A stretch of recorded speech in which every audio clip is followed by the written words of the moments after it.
Bonjour, aujourd'hui nous allons vous présenter la trilogie des tests dans le cadre de l'atelier statistique mathématique du Master ESA à l'Université d'Orléans. La présentation sera divisée en deux parties. Premièrement, les aspects théoriques des tests, donc les tests LR, test de Wald et le test LM. Ensuite, une application sur R des trois tests.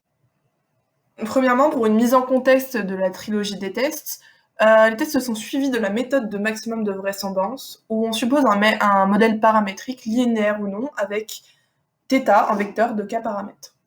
Nous désignons θ chapeau, l'estimateur convergent de la log vraisemblance Ln.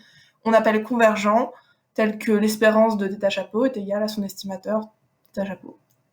Et pour débuter l'aspect théorique, nous commençons avec le test LR, ou Likelihood Ratio. C'est un test bilatéral avec comme l'hypothèse nulle H0 du modèle contraint que l'on comparera avec H1, le modèle non contraint. Le test LR défini tel que moins 2 facteur de Ln sous H0 moins Ln sous H1, où θ chapeau de H0 et θ chapeau de H1 sont les estimateurs des deux hypothèses associées.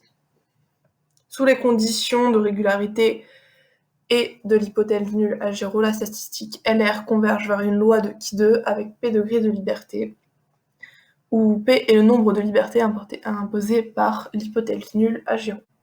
La région critique au seuil de risque de α% du test LR est alors la suivante. Et la p-value associée est donc 1 moins gp de LR de Y, où LR de Y est la réalisation du test LR sur l'échantillon Y, et gp la fonction de répartition d'une loi de Ki2 avec p degrés de liberté. Nous passons ensuite au test de Wald. En général, la définition du test de Wald est citée ci-dessous. Cependant, sous une contrainte linéaire, l'équation devient la formule citée ci-dessous, avec R étant la dérivée de C par rapport à θ, et V chapeau l'estimation de la matrice de variance asymptotique évaluée en hypothèse 1, soit le modèle non contraint. Dans le cas d'un seul paramètre, la statistique de Wald devient θ moins A au carré divisé par V chapeau, qui est simplement la Z statistique au carré. La matrice de variance asymptotique est l'inverse de la matrice d'information de Fisher, qui peut se calculer de trois manières différentes. Soit comme étant la moyenne de la matrice des informations de Fisher individuelles, soit comme étant la moyenne du produit gradient individuel, aussi connu sous le nom de l'estimateur BHHH, soit la moyenne des opposés des matrices hessiennes individuelles. Le test de Wald converge, comme pour le test LR, vers une loi de Ki2 à P degrés de liberté, ainsi à une région critique telle qu'énoncée ci-dessous, et le calcul de sa p-value est égal à 1 moins gp de Wald Y, où Wald Y est la réalisation du test de Wald sur l'échantillon Y, et gp une loi de Ki2 à P degrés de liberté. Enfin, pour le test LM, aussi appelé test du score, il se définit tel que la formule suivante, où Sn est le score de l'échantillon sous l'hypothèse nulle H0, et V chapeau est la variance asymptotique sous H0. Le test LM converge en loi vers un Ki2 à P degrés de liberté. On en déduit donc sa région critique ainsi que sa p-value, qui est égale à 1 moins gp de Lm de Y, où Lm de Y est la réalisation du test Lm sur un échantillon Y, et gp la loi Ki2 à P degrés de liberté.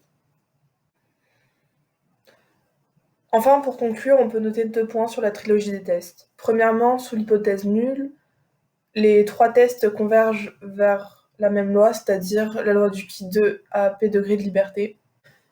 On remarque enfin que la réalisation des tests jongle entre les différentes hypothèses. En effet, la réalisation du test LR utilise H0 et H1, la réalisation du test LM utilise H1, et la réalisation du test de Wald utilise seulement H0. Nous allons maintenant passer à l'application sur R pour l'application de la trilogie des tests. Nous avons simulé un ensemble de données suivant une loi normale sans très réduite sur le logiciel R. Nous rappelons ici la formule de la densité de la loi normale. On en déduit sa log vraisemblance citée ci-dessous. Premièrement, on utilise une R norme pour simuler une base de données contenant 1000 observations. Ici, on a deux estimateurs, mu et sigma carré. À l'aide de la matrice du gradient, on trouve analytiquement les résultats des estimateurs de la vraisemblance tels que présentés ci-dessous. Nous rappelons que le gradient est la dérivée de la log vraisemblance par rapport aux estimateurs. Nous commençons d'abord par réaliser un test LR. Nous définissons comme hypothèse nulle θ chapeau qui est égal au vecteur 0, 1 contre l'hypothèse non contraint H1. On utilise les valeurs de l'hypothèse nulle pour calculer L0 et les valeurs trouvées précédemment pour trouver L1. On trouve comme résultat de la réalisation du test LR environ 4,25 et on en déduit donc la région critique du test au seuil de 5%, soit inférieure à 5,99 trouvée selon la table de Kidd, à 2 degrés de liberté. On rejette donc H0. Nous passons ensuite au test de Wald. Pour cela, nous reprenons la même hypothèse nulle que précédemment. Nous rappelons la définition ci-dessous, où nous devons donc définir la matrice de variance-covariance ainsi que R et Q sous R. Le gradient individuel associé à notre échantillon se définit tel que la formule suivante. À l'aide du logiciel R, nous pouvons donc calculer le gradient individuel de l'échantillon et observer les 5 premières observations ci-dessous. Afin de faciliter l'inversion de la matrice pour les calculs suivants, on installe le package Matlib. À l'aide du gradient individuel, on calcule la matrice de variance-covariance asymptotique et on définit les matrices Q et R. R étant la matrice identité d'ordre 2 et Q un vecteur de 0, 1, selon nos hypothèses. On calcule ensuite la statistique de Wald.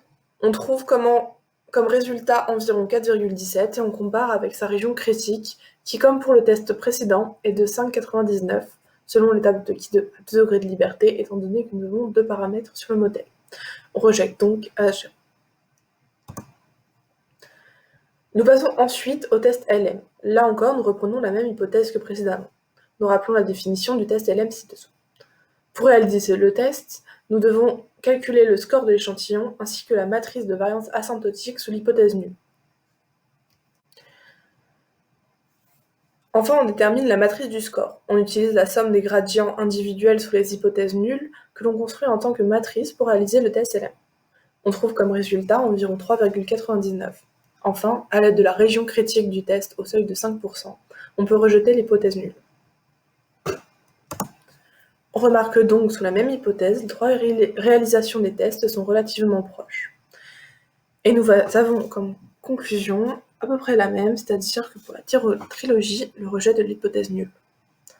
La présentation est finie et je vous remercie de m'avoir écouté.